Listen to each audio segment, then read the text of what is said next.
याद है शहाबुद्दीन,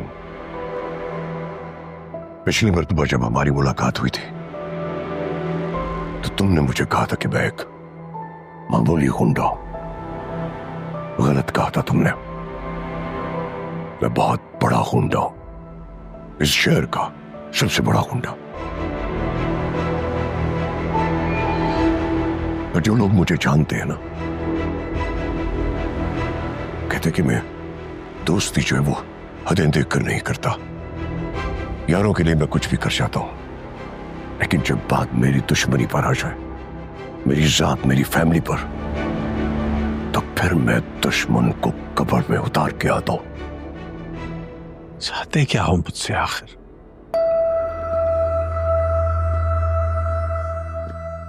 तुम न मेरी दोस्ती के लायक हो और ना मेरी दुश्मनी के मुस्तहिक। इसीलिए अपनी बची कुछ जिंदगी और उससे जुड़ी खुशियों को लेकर मेरे खानदान से दूर चले जाओ। ऐसा ना हो कि कल को तुम्हें मेरे कदमों पे आके गिरना पड़े और मैं भीख में भी तुम्हें और हुरम को सुकून वाली मौत ना दे सकूं।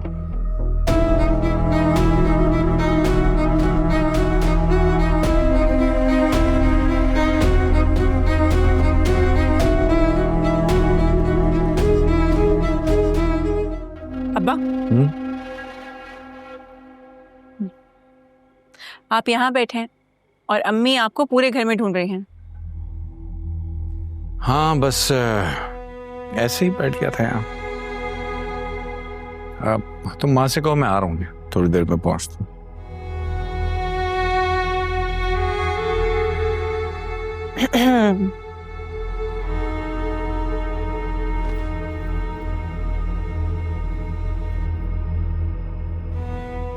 एक बात पूछूं?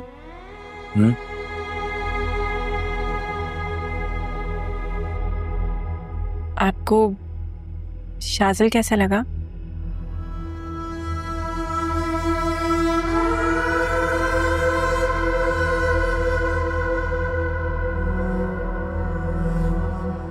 देखो बेटा, मैं तुम्हारा बाप हूं, तुम मेरी बेटी हो और खुदा गवाह है तुम बहुत प्यारी बेटी हो।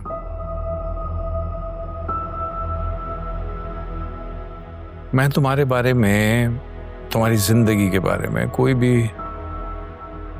फैसला यूं अचानक या सिर्फ एक मुलाकात की बुनियाद पे नहीं ले सकता।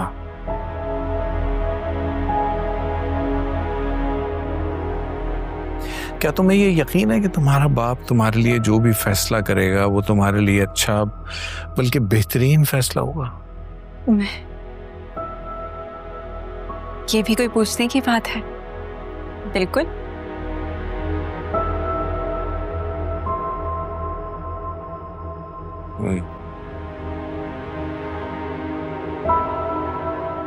चलो अंदर चलते हैं, तुम्हारी माँ बुला रही है। अच्छा, स्माइल तो कर रहे हैं। हाँ हाँ, स्माइलिंग। You're not. हाँ है। I see you. अच्छा बाबा, कर लेंगे स्माइल भी।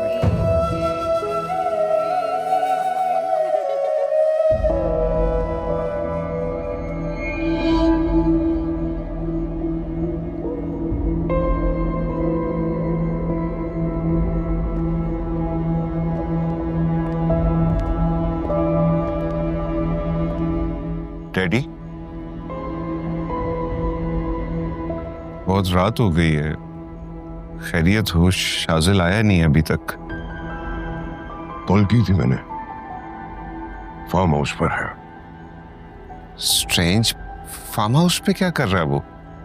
ऑब्वियसली शौक में होगा, गम मना रहा होगा।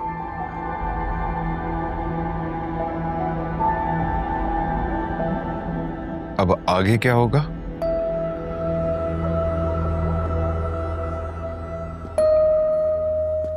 बहुत कुछ। वो बादशाह का बेटा है, बगावत उसके खून में शामिल है। लिहाजा हमें बड़े तरीके से उसे साथ लेकर चलना होगा। डैडी आप फिक्र नहीं करें, जिस मोहब्बत से आप चाहते हैं ना वैसा ही होगा सब कुछ।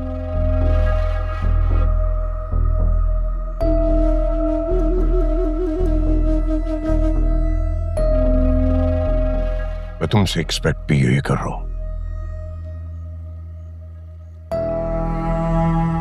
आफ्टर ऑल हमारे घर की सारी खुशियां शासन से जुड़ी हुई हैं। हमारे पास गलती की कोई गुंजाइश नहीं है।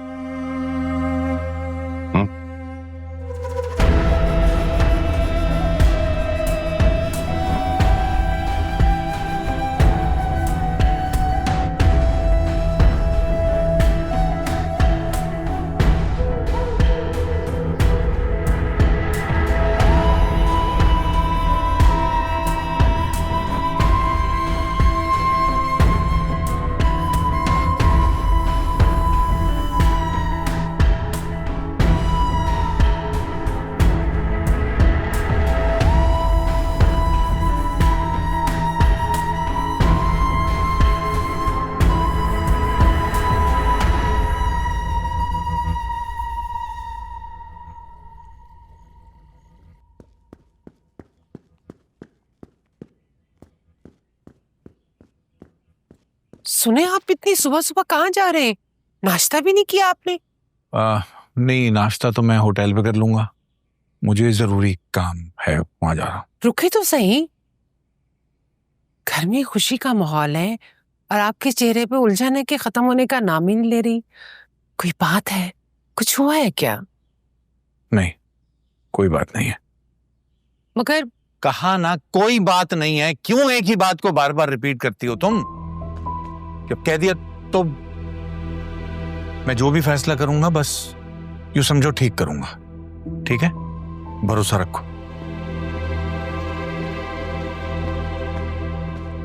ममानी जान, ये मामू जान को क्या हुआ है? पता नहीं।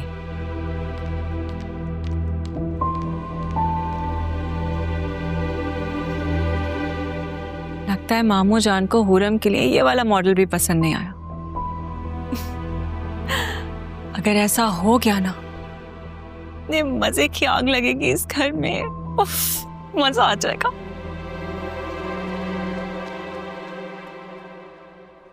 चलें, ये टेबल उठाएं और यहाँ बीच में रख दीजिए। इधर इधर इधर, थोड़ा सा आगे, थोड़ा उस तरफ, आगे आगे आगे आगे। परफेक्ट। कुर्सियाँ रख दीजिए। Looks nice. क्या हुआ? आप लोग सब इतने सोए हुए क्यों हैं? इतने उदास क्यों हैं? चलें, खुश नजर आए, नेचुरल एक्ट करें, ठीक है? मतलब जब शाज़िल आए ना तो सरप्राइज हो, बिल्कुल वैसे जैसे मैं आती थी तो सरप्राइज होती थी, ठीक है? परफेक्ट। अब इधर आ, जल्दी से। ये आप रखो, ये आप रखो। जब अंकल आएंगे तो फोन तो देना है, ठीक है? परफेक्ट। मुकेश भाई, कुछ रहे तो नहीं क्या? अरे भाभी, सब बढ़िया, एकदम मस्त। बस अब आपके हीरो का आना बाकी है।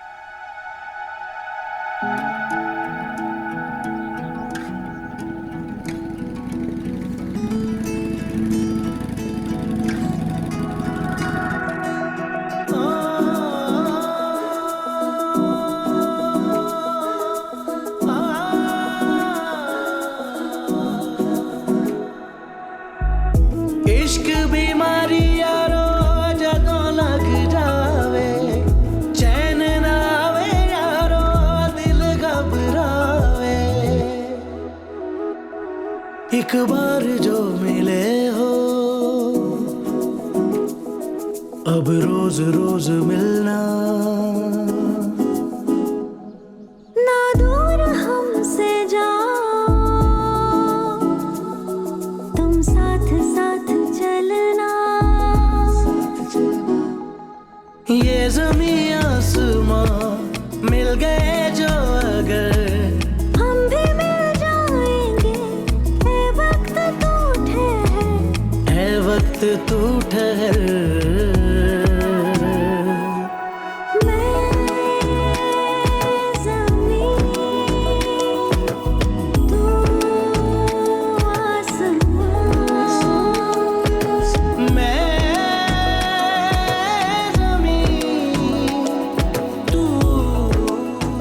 तुम यहाँ ये सब हैरान क्यों हो रहे हो? क्या ये सब कुछ सिर्फ तुम ही कर सकते हो? मेरे पास मुकेश भाई का नंबर था तो मैंने उनके साथ कोऑर्डिनेट किया और सारी चीजें प्लान कर ली। और देखो ये हमारी लव स्टोरी का सबसे खूबसूरत मोमेंट बन गया, नहीं? Please have a seat.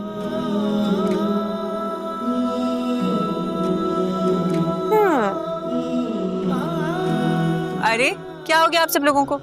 चले चले अपने काम पे लगे, जो कर रहे थे वही करें। मुझे ऐसा नहीं लगना चाहिए कि कोई भी हमें देख रहा है। क्यों? और ये फूल ये तुम्हारे लिए। ये वो सारे फूल हैं जो तुम मुझे दिया करते थे और मैं कबूल नहीं कर पाई, लेकिन मेरा खुदा जानता है कि मैं उस एक एक फूल को अपने घर ले जाना चाहते थे, किताबों में रखना चाहते थे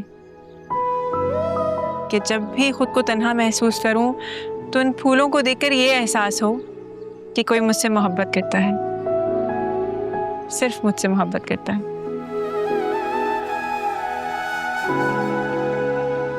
लेकिन कहते हैं ना कि रूल्स और रेगुलेशन तो सिर्फ दिमाग के लिए होते हैं।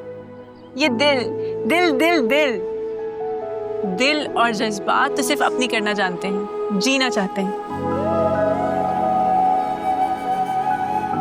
मैं जानता हूँ। एक बात कहूं? कहो। तुम बिल्कुल ठीक कहते हो। कभी कभी मेरा भी दिल चाहता है कि मैं कैमरा होती और तुम्हारी तस्वीर बना के अपने दिमाग में रख लेती और फिर उसको फ्रेम करा के तुम्हें दिखाती कि तुम कितने प्यारे हो।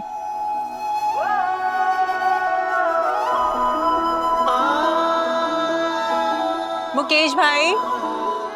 जी भाभी, हुकुम। क्या बात है, आज भाभी को स्पेशल चाय नहीं मिलेगी? तो फिर दुआ चाय रावड़ा, लेकिन स्पेशल करके। अभी लाया भाभी आपके लिए स्पेशल चाय। इतने दिनों के बाद वैसे ही मेरी भाभी ने मुझसे चाय मांगी है, ऐसी मलंगी चाय बनाऊंगा कि सीधा दिल में उतर जाएगी।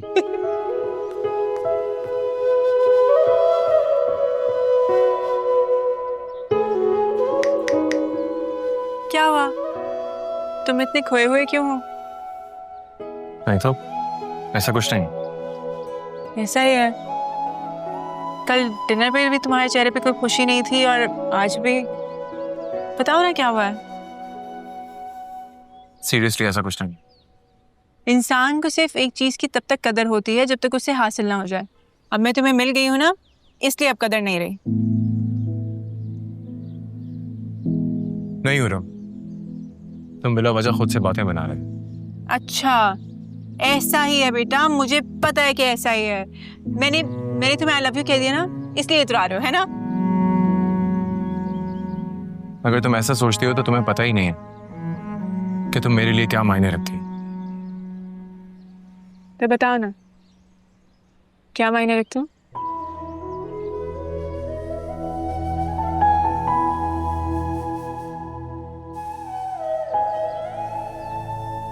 किसी जबान में वो लफ्ज ही नहीं है जिसमें मैं ये बयान कर सकूं कि तुम मेरे लिए क्या मायने रखते हैं।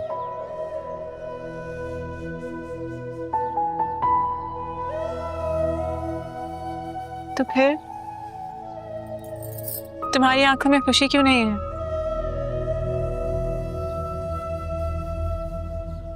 बोलो ना।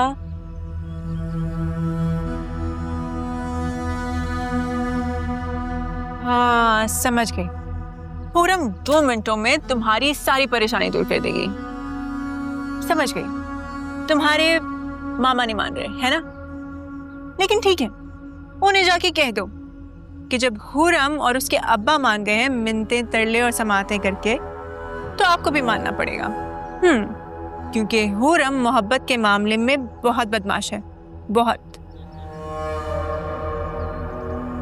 तो अपने घर वालों को जाके बता दो कि हुरम आ रही है बहुत सी मस्ती और हंगामों का तूफान लेकर।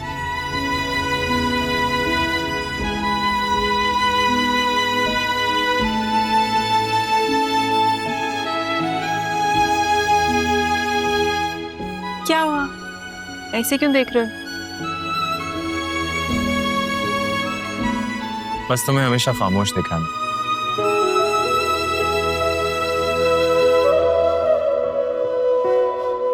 तुम्हारा ये नया रूप देख के हैरान हो रहा। एक बात बता, किसी को इतना चाह कर उसको इग्नोर करना आसान होता है क्या? तुमसे इतना प्यार करती थी, लेकिन जब तुम इजहार करते थे तुम्हें बातें सुना देती थी। अंदर ही अंदर इतना टूटती थी कि तुम अंदाजा भी नहीं लगा सकते।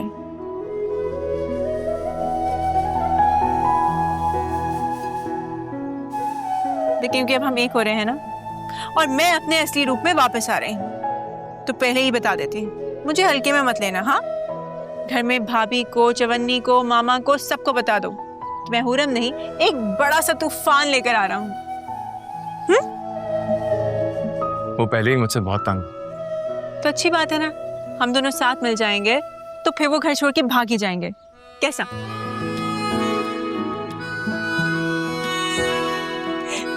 अरे वाह, देखो चाय आ गई।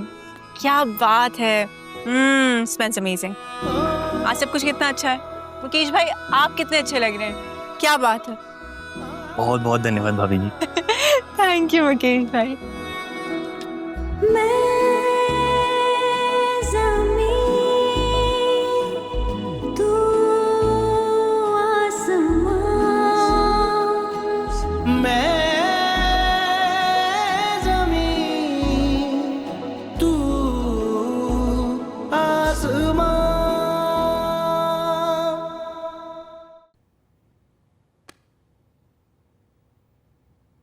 शाहब, ये तुम क्या कह रहे हो? मुझे यकीन नहीं आ रहा। हाँ, मैं ही कह रहा हूं, लेकिन मैं इस वक्त तुमसे मुखातिब नहीं हूं। नहीं, मैं इससे मुखातिब हूं। बताओ फराद, तुम अब भी करोगे हुरम से शादी?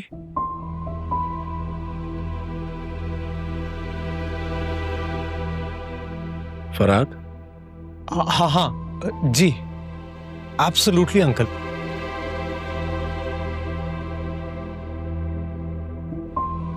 आप सोच भी नहीं सकते कि मैं हुरम से कितना प्यार करता हूं। जानता। 2 शर्तें हैं मेरी जो माननी पड़ेंगी तुम्हें। अंकल, इस दफा तो मैं अपनी जान भी देने को तैयार हूं। आप हुक्म करें, बताइए क्या करना है। एक तो शादी उसी तारीख को होगी जो तय हुई थी, और दूसरा हुरम से शादी के बाद उसको लेके तुम कहीं दूर चले जाओ, इस मुल्क से दूर चले जाओ, और फिर कभी पलट के मत आना। मंजूर है, मंजूर है uncle. Thank you so much uncle, you made my day. मैं हुरम की दिलो जान से हिफाजत करूंगा, हमेशा हमेशा खुश रखूंगा।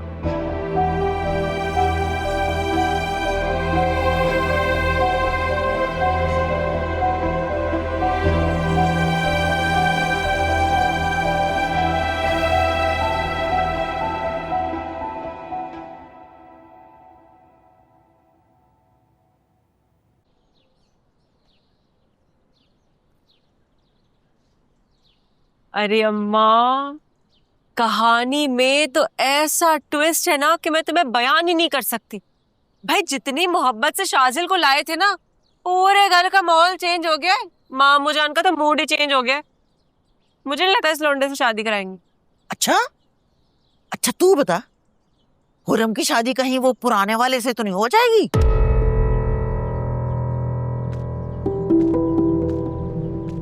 अम्मा, हुरम की शादी वहां होगी जहां मुमताज चाहेगी। मसला है एक बस, शाजिल है ना, उससे हुरम का पेचा लड़ा हुआ है। बस तो फिर फरहाद की तो छुट्टी हो गई ना। ऐसे कैसे छुट्टी होने दूंगी? बैठिए मुमताज यहाँ पर, शाजिल के 2-4 खर्राटे मामू जान के कान में सुना दूंगी। फिर तुम जल्दी पर आकर तेल डाल देना अपनी फितरत के मुताबिक। बस फिर कैसे नहीं होती हुरम और फरहाद की शादी। मैं तो कहती हूँ कि शाजिल को ही गुड्डा बना देते हैं। मुझे ये वाली पार्टी जरा पैसे वाली लगती है। तो सोचते हैं ना भाई, इस पे सोच विचार कर लेंगे कि हुरम की डोली किसको देनी है। तब तक ठीक है ना, हुरम भी बीच में लटकी रहेगी हमारे मुल्क के हालात की तरह। हट के रहने दो। हमारा क्या, बस अम्मा तुम ना कल शाम को मिठाई लेकर आ जाना और मामू जान के कान पक्के कर देना। ऐसे अम्मा किसकी लॉटरी डालोगी? वो तो मुझ पे छोड़ दे। मुझे नहीं बताओगी? बताऊंगी, वक्त आने पे सब बता दूंगी कि मेरा वोट किसकी तरफ जाएगा। देखती जा तू बस।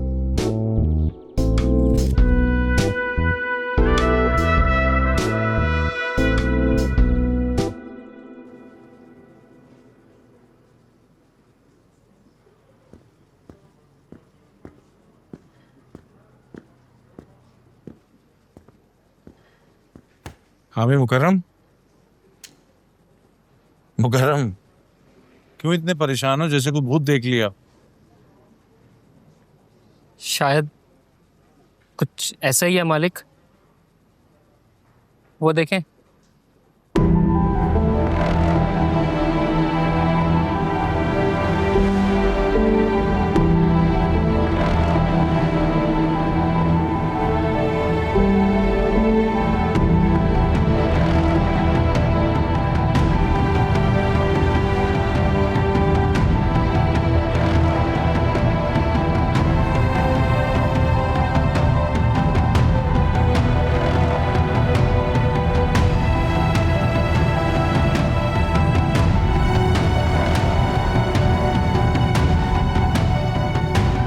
कुछ बोलोगे भी या सिर्फ मेरी शक्ल देखने के लिए आए? मुझे समझ नहीं आ रहा मैं आपसे ये बात कैसे कहूं, लेकिन उस दिन जो कुछ भी मेरे घर पे हुआ वो अनजाने में। अनजाने में? मेरे साथ जो बदतमीजी की, बदलिहाजी की, वो अनजाने में की, या फिर ये मेरी इस प्रॉपर्टी पर कब्जे की कोशिश अनजाने में हो रही है?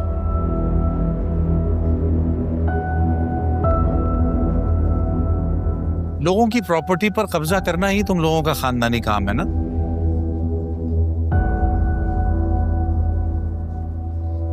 हाँ, तो उसके लिए तो इस तरह के लहजे की और बदतमीजी की बहुत जरूरत पड़ती होगी। सर मुझे समझ नहीं आ रही मैं आपसे ये बात कैसे कहूं। ये सच है कि मेरे बाबा का पेशा है कि वो लोगों की प्रॉपर्टी पे कब्जा करते हैं, लेकिन उन्होंने मुझे कभी भी इस काम में दाखिल होने की इजाजत नहीं दी।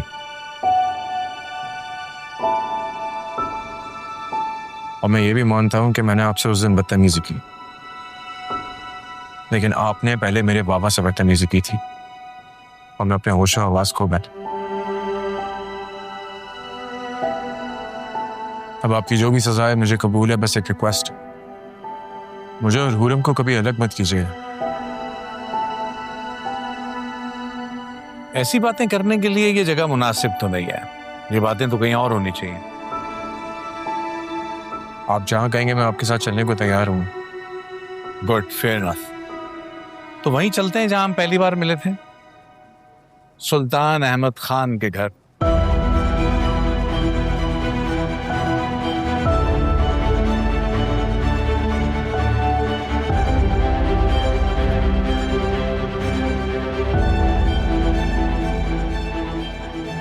मामा,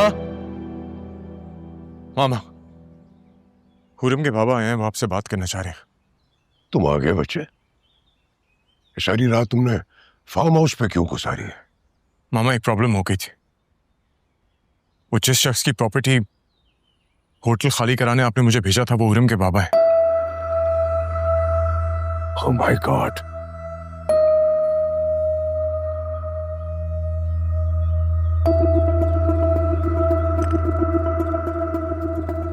ये क्या कह रहे हो तुम?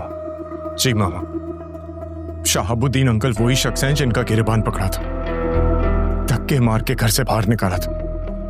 वो मुझे किसी सूरत हुरम का रिश्ता नहीं देंगे। मामा कुछ भी करें, please come with me, handle it. Don't worry, I handle it. बस तुम शहाबुद्दीन मुझे जो भी कहे खुद को कंट्रोल में रखना। मैं समझ गया। आओ देखते हैं।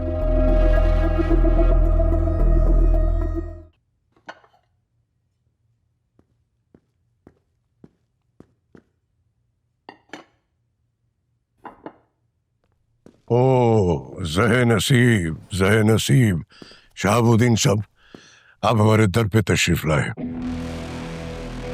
खुश आमदीद, तशरीफ रखिए।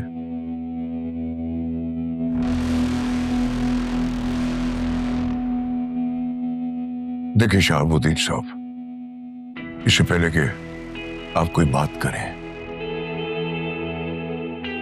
मैं अपने दिल का बोझ हल्का करना चाहूंगा।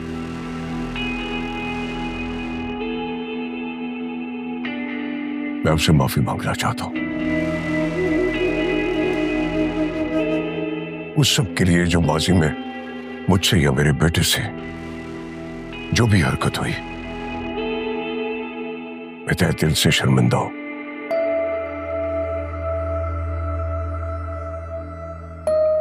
और मैं आपसे भी इल्तमास करूंगा कि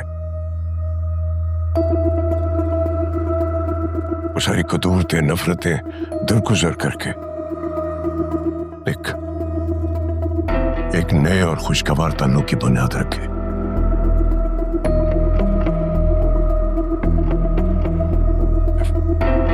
अब प्लीज कुछ लीजिए ना। बहुत शुक्रिया, बहुत अच्छा एहतमाम किया आपने। आप हमारे खास मेहमान हैं। आज से अपने आप को इस घर का फर्ज समझे। शुक्रिया। सुल्तान साहब, आप अगर बुरा ना माने तो एक सवाल कर सकता हूं आपसे? जी जरूर, पूछिए। सुल्तान साहब, मैंने सारी जिंदगी रिस्क हलाल कमाया है, वही खाया है और वही अपने बच्चों को भी खिलाया है।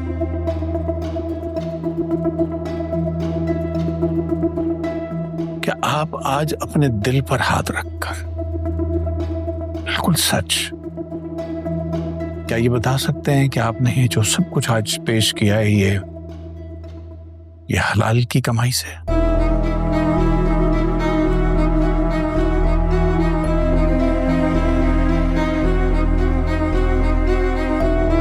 देखिए शहाबुद्दीन साहब,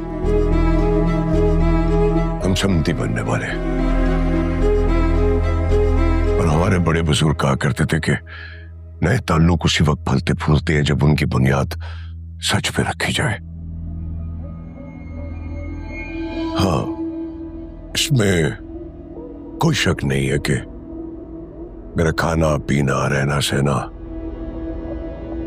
सब हराम की कमाई है।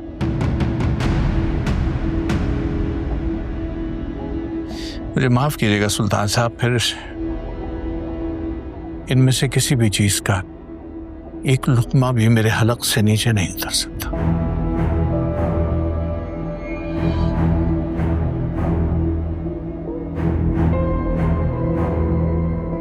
खाना तो दूर की बात है, मैं इसे हाथ भी नहीं लगा सकता।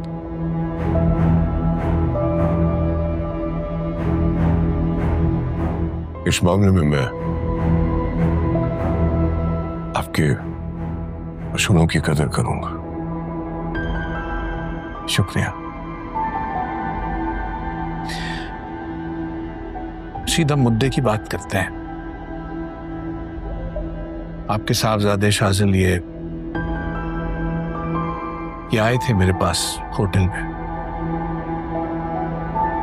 और जो बात ये करना चाह रहे थे, मुझे लगा कि आपकी गैर मौजूदगी में वो बात होनी नहीं चाहिए। I appreciate that. कहिए।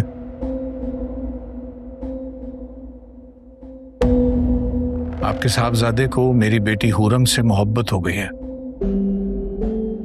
ये उससे शादी करना चाहता है। सुल्तान साहब, दुनिया का रिवाज है और जिंदगी का तरीक भी यही है कि जब शादी की जाती है तो देखा जाता है कि दोनों खानदान क्या करते हैं, कैसे हैं, क्या रहन सहन के तरीके हैं। सुल्तान साहब, इस शादी के बाद जो नस्ल पैदा होगी उनका मुस्तकबिल हमारे हाल से वाबस्ता है। हमारा हाल ही तो रंग भरेगा उनके मुस्तकबिल में। वो बच्चे पैदा तो होंगे, इस दुनिया में भी आएंगे, क्या लेकर आएंगे? अपने खून में मौजूद गुंडागर्दी,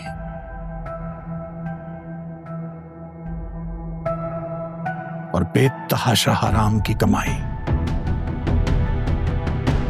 क्या उम्मीद होगी आपको उस नस्ल से? क्योंकि आने वाली नस्ल जो है वो सिर्फ माँ बाप के नकूश लेके ही पैदा नहीं होते,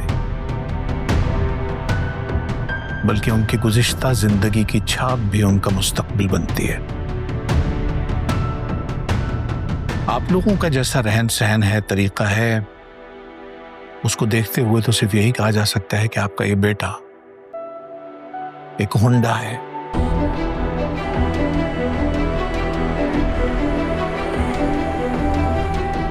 एक बदमाश, एक आवारा,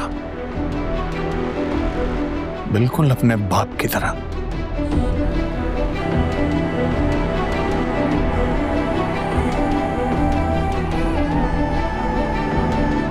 क्या हुआ बेटा? आज तुम कुछ नहीं कहोगे? आज मेरा गिरेबान नहीं पकड़ोगे? गालियां नहीं दोगे मुझे? मेरे तन पर इस मौजूद कपड़े को तार तार नहीं करोगे? मुझे धक्के देके इस घर से बाहर नहीं निकालोगे तुम? क्या हुआ, आज तुम्हारा खून जोश नहीं मार रहा? इतना बुरा भला जो कहा मैंने तुम्हें भी और तुम्हारे वालिद साहब को भी।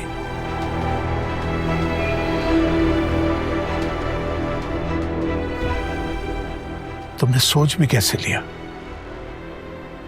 जिस घर का पानी तक मैं नहीं पी रहा, उस घर में मैं अपनी बेटी को ब्याह दूंगा?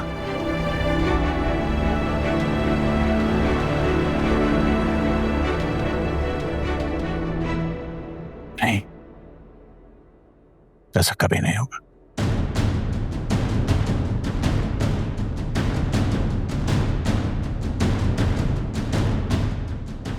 माफ कीजिएगा सुल्तान साहब, मैं बहुत गरीब आदमी हूं। आप में और मुझ में बहुत फर्क है। आपके मेरे असूलों में भी बहुत फर्क है। बल्कि अगर सच कहें तो आप में और मुझ में जमीन आसमान का फर्क है।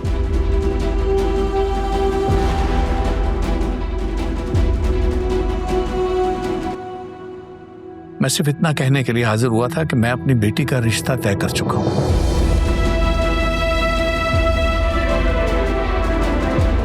और कुछ ही दिनों में मैं उसकी रुखसती कर रहा हूं।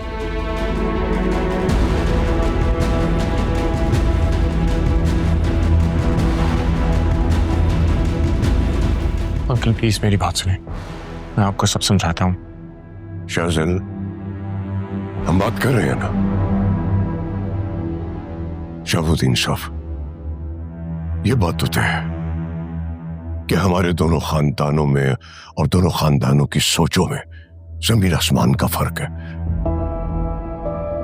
लेकिन मैं फिर भी अपने बेटे की खातिर आपसे दरख्वास्त करूंगा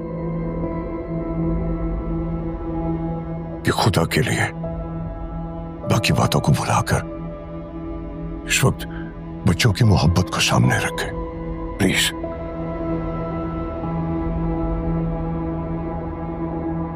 नहीं सुल्तान साहब, ये तो नहीं हो सकता। आपके पास बहुत कुछ है, लेकिन मेरे पास थोड़ी सी सच्चाई और थोड़ी सी इज्जत के सिवा कुछ भी नहीं है।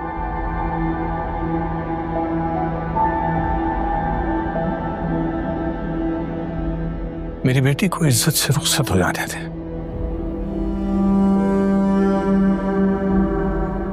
बस अपने इस बेटे को संभाल लें। सर। शाहज़ल, लेकिन वो हुरम की शादी किसी और से करा देंगे, उनको रोकें प्लीज, टैकल दिस। अभी इस वक्त जाने दो उसे। मैंने कहा ना, मैं संभाल लूंगा, सब ठीक हो जाएगा। तुम्हें भरोसा नहीं है मुझ पे? ट्रस्ट मी, ठीक हो जाएगा सब।